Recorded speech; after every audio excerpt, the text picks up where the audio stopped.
kickstand is way up there.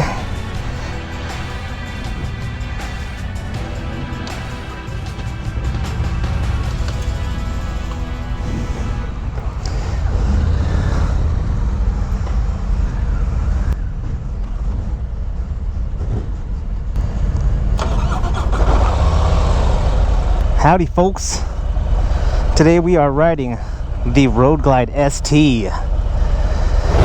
This is new for the 2022 lineup, and we will get into all the details shortly. Actually, while we're waiting, why don't we go over some of the controls. Now, this isn't a keyless start, so you've got to switch it over to ignition, power on, and then start the motorcycle here with the ignition. We got turn signals on both the left and right, as the standard Harley-Davidson does. On the right hand, opposite of the ignition, we have our hazards, as well as back on the menu. And that's all we got on the left, other than this other toggle switch you have underneath the turn signals.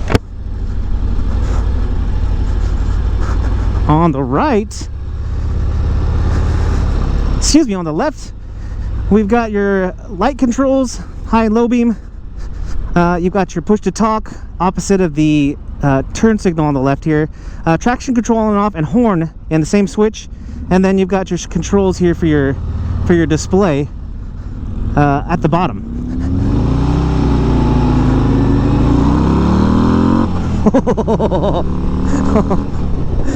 Oh boy.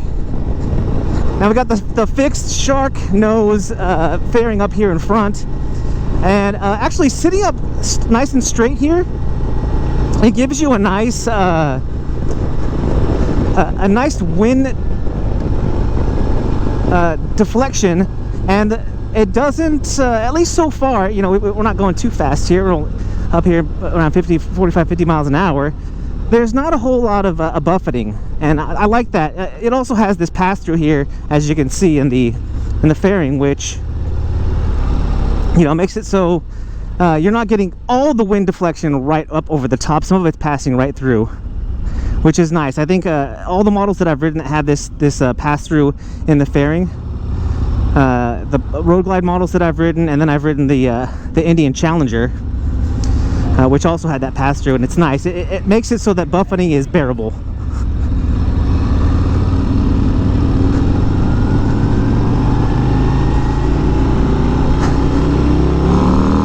You guys.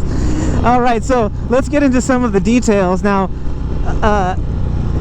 They call the new ST models, both the Road Glide and the Street Glide ST, they call these performance baggers. Now, you know, to me that kind of sounds like an oxymoron, but at the same time,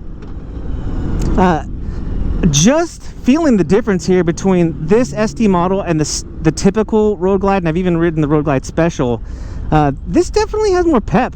I don't know if it's the way the engine is tuned, or if it's just the fact that we've got a combination of the heavy breather air intake, along with a 117 cubic inch Milwaukee 8 engine. You know, obviously this is the largest production engine that Harley-Davidson makes. I think there's an upgrade up to a 131 cubic inch engine. If you've watched some of the big YouTube motovlogging channels, you've seen at least Blockhead. I'm not sure if you've seen Bike and Bird or any of the other big motovloggers upgrade to the 131 CI, but this, I mean, this feels, and obviously it's we're not talking about sport, you know, aside from sport bikes, we're just going to compare this to the touring models that I've ridden. This has a ton of pep. The get up and go on this is awesome. You've got all the bells and whistles that are included with this motorcycle, which kind of, when you look at the price point for the Road Glide ST, you're looking at $29,000-$30,000. I think this gray version is 31 something, and the standard Vivid Black version is under 30, like 29 something. So when you're looking at a price comparison to the standard Road Glide, I mean, to me, you're getting quite a bit of upgrades for pretty good value as far as I'm concerned. Because when you look at the difference between the CVO Road Glide and this Road Glide, you're talking about a $42,000 motorcycle compared to this bike that has a lot of similar performance characteristics.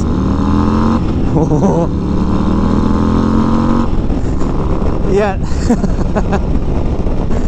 Oh my god, this bike is fun to ride. And I don't say that a lot about baggers. And, you know, usually when I'm riding a bagger, you're talking about comfortability, you're talking about long distances, talking about how the features on a motorcycle like this make it so it's fun to ride in long stretches. But this bike, you're gonna have some fun. Now, the lean angles are just slightly better than on the standard Road Glide, but I'm pretty sure they're identical to the CVO Road Glide. You're gonna have a slightly different exhaust on this bike. It's gonna sound louder, meaner. And the difference also between the standard Road Glide, even the CVO Road Glide, and the ST also include this one just has the standard solo saddle that's kind of shaped like the Lowrider S, which when you look at the badging on the tank of this motorcycle, it's definitely got Lowrider S written all over it. And this is coming along with the same year where they've introduced the Lowrider ST, which is kind of like the Lowrider that has you know, your front fairing, and it's tuned, I think, a little bit different. I think it's a little bit higher off the ground. It's got bags on it, and you know, Harley's really capitalizing on all these customization, all the customization that riders typically will do with bikes. I think what they've done is they found like the best of the best, in my opinion. I love the blacked out style on the ST models compared to all the chrome that's on the CVO models and on the standard models. This is right up my alley. The style on this bike is amazing. I prefer the setup here on this bike over to the Challenger. Now, a lot of people are just going to call the Challenger, you know, the Indian touring bike, a clone of the Road Glide. But to me, the setup here, even though I'm pretty sure the screen on the Challenger is bigger, the display, this is a super clean display, and it's super clean, just to me, super clean dash here. And I personally prefer this look over the Indian. To me, though, it all has to do with preference, because you're talking about specs that are going to be similar. You're talking about performance that's going to be similar, horsepower and torque. You know, all these things are things that I don't think that people who ride baggers or people who prefer to ride touring motorcycles are interested in a whole lot in how much more torque or horsepower a bike's going to have over another. Which is, to me, it's kind of funny that they even decided to make a quote-unquote performance bagger. Now you've got these not swept up, but these mini ape handlebars here that are pretty standard for your touring models, even all the way down to the Road King. And these mirrors here have no obstruction for my shoulders. I'm a pretty broad-shouldered guy. Just for reference, I wear like a 42 sport coat. And my height is 5'6", and my inseam is about 30 inches, and I have no problem reaching these controls, putting both feet firmly on the ground. It's not a flat-footed feet on the ground, but the seat height on this bike is pretty low, and I believe it's around 27 inches, and I'll have obviously all these specifications I'll have down here for you to take a look at. So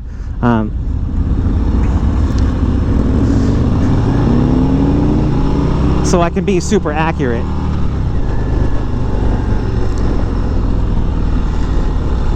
Now, ground clearance, I believe, is slightly different as well compared to the standard Road Glide. And you know, all I can say is, all around, I've ridden the standard Road Glide before, and I've ridden the Challenger, and this motorcycle, to me, it has been my favorite to ride out of all of them. And that's aside from how much I like this style with the dark gray and all the blacked out components and the engine, all of those things are right up my alley. Now the suspension is slightly different here as well. You've also got ABS and optional cornering ABS. I'm gonna take this turn as fast as we can, which isn't very fast which is fine. And a group demo right here. Shifting here is really smooth. That's one of the things I've noticed on some of the other touring bikes that I've ridden, is that it can be kind of jerky, especially when you're talking about cruisers or baggers that have you know, higher specs. Is they can tend to be kind of jerky in the throttle, and this throttle is as sporty as it can be when you really get into it, like that. As sporty as it can be, you know, just when you're just riding it to ride it and not trying to really roll hard on that throttle, it's really nice. It's really linear, despite having a 117 cubic inch engine, and I believe it's like 127 horsepower at like 3750 RPM. I mean, we're talking about a bike here, as far as baggers go, that's really torquey, fun to ride, but also manageable. You know, you're not going to get, I don't believe you're going to get ride modes, but you do have Harley-Davidson's, what's coming standard, I believe, on all touring bikes, is the reflex defensive riding system. I think they might call it something different now, but you got a lot of features here that didn't used to come standard on Harley-Davidson's, which are standard now. And, you know, it's kind of the peace of mind, I think, when you ride. You know, you can say all you want. A lot of die-hard and old school Harley fans will say, yeah, I don't need any help or computers to help me ride my motorcycle. But to me, you know, when that traction control kicks in, which is something I believe you can just turn off, when I hit that traction control button, it looks like it's put me in a rain mode. Oops. You got a high beam switch here up on the left that I just toggled on accident. But you can toggle between a standard mode, traction control, and then rain mode, which is, I'm sure, going to dial down the torque. And again, all of these things I'll have specifically for you, so I make sure that I'm being accurate for you guys. Now, even at speed here, even when we were on the highway, I still didn't feel a huge difference in the buffeting that you're going to feel up here in your head. You know, even when I sit up right here, I feel like the buffeting's even less, which is really nice. You know, I keep going back and forth, waffling back and forth, whether or not if I ever get a touring motorcycle or bike I can take cross country, going between an adventure bike or something that's a little more sporty and a Harley. You know, this is obviously a pricey motorcycle. $30,000 is still is still an expensive bike, especially when you're looking at some of the other touring sport touring motorcycles that I'm looking at that are closer to $20,000. Oh, it's nice that this solo saddle really holds you in place, because when you get on that throttle, it really surges you forward. Yeah, so price-wise, if I'm looking at other touring motorcycles, sport tours, the bike that I've really been giving a hard look at is the BMW S1000 XR. And riding this bike feels really sporty to me. It comes in a low 800-pound weight range. That's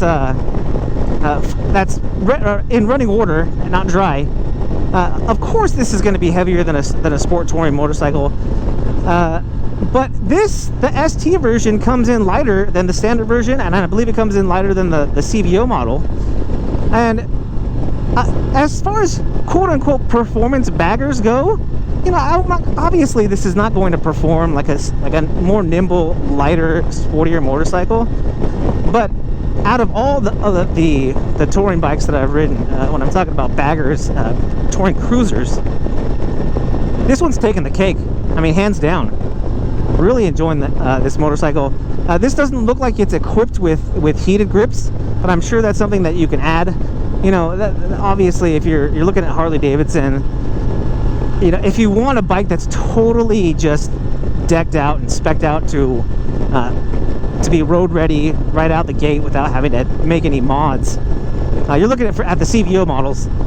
I'm not a big fan of the CVO model colorways this year. Harley actually has gone with some pretty bold and bright colors in the lineup this year, which is why I kind of have gravitated towards the lowrider, which has always been my favorite Harley-Davidson motorcycle, and the ST models, the Road Glide and the Street Glide, but also the Sportster S. Man, that bike too has really caught my eye. Obviously, I've got a sportier motorcycle that I don't plan on replacing in my KTM 1290 Super Duke R. But the Sportster S was plenty of fun, and this bike has been impressive all the way around. So yeah, when we stop here, I'll show you how much foot I get on the ground. Just for those of you who might be vertically challenged, as I am. But as far as reaching the controls here, I mean, this is plenty comfortable. My knees are at a nice place here, hugging the tank. I mean, this is really a nice fit for someone my size, which again is 5'6", with about a 30-inch inseam. We're getting all the greens, which is nice, but it's meaning that I'm not going to be able to show you here right away how far it is to reach the ground. Yeah, so in the past when I've ridden these big touring baggers, I've kind of I won't say had a difficult time, but in those turns I wouldn't feel as confident. But this bike instills just so much confidence when you ride, and we're going to take a look here at my feet as we touch the ground here. Now as I slide towards the tank here so that I can get to the narrowest part of the seat, which is still really wide, I get a full front pad of my foot down on both feet. You know, I can get one full flat foot down and also a tiptoe when I need, if you wanted to go that way. But yeah, I mean, no problem here for someone who's my size. And if you're, I would say all the way down to like 5'3", where you could probably tiptoe pretty well, depending on your inseam, you're gonna feel pretty good on this motorcycle. The stretch here for the arms is very, there's no stretch. I've got my elbows bent. It's a really extremely comfortable riding position, which is the point here, right? So we're coming to the end of this test ride. As with all my test rides, I urge you, if I haven't answered a question that you might have about the Road Glide ST, make sure you leave it in the comments. I'll do my best to answer, and if I can, I'll try and hunt down that answer for you. Slow speed turn here, really lean into it. We got about, I want to say 31 and 32 degree lean angle from one side into the other. And so yeah, I mean, for a cruiser, for a bagger, this instills so much confidence when you ride, as well as this bike here comes standard, I think, with the engine guards, which is, I mean, it's one of those things that is kind of like, you know, if you were to end up dumping the bike, you can feel a little bit better about all the money that you spent on it, where it looks like someone's dumped it already on this model here, this demo model, because the bags on one side have a big scratch out of them. But there's a lot of bike to handle. 800-pound bike, you know, if you're on a demo ride to try it out, I can see it being a little bit too much for some people. But guys, if you have enjoyed this video, if you found it helpful at all, make sure you hit that thumbs up down there, which is the like button. And if you haven't already, smash that subscribe button. Guys, if you are out there riding, please be safe. Be kind to one another. My name is Eric. I'm that one guy. And I am